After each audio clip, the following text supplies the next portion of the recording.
that. But anyway, let's fucking scratch all that shit and let's talk about this Tim Kennedy versus Roger Gracie.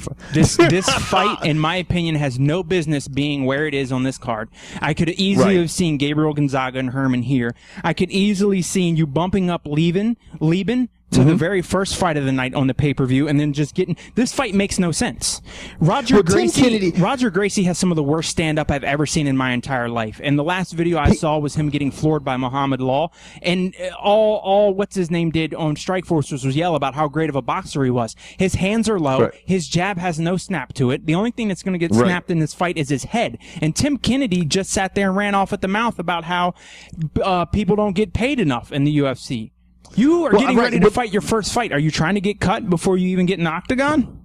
Well, this is funny. Both of these guys are coming over from Strikeforce, and like you said, George, about Roger Gracie, this guy is known strictly for his ground game. I mean, the shit that he's accomplished being a Gracie, I mean, he has a lot to live up to following that Gracie tradition. He is great on the ground, and some of the things he's accomplished in BJJ are phenomenal. When he hits the ground, when he gets knocked the fuck out, he snores better than anyone I've ever seen.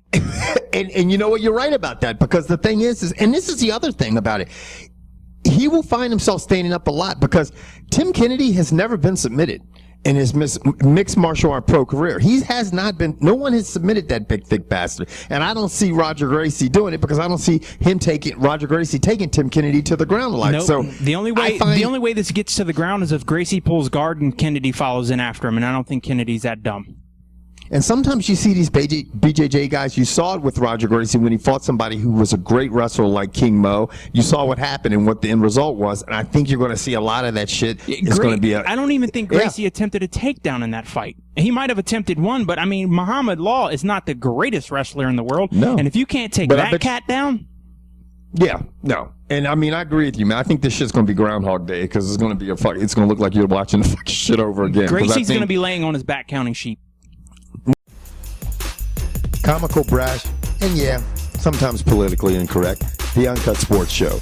Non-traditional sports coverage delivered the way you like it by your uncensored co-hosts, Kevin White and George Bedford.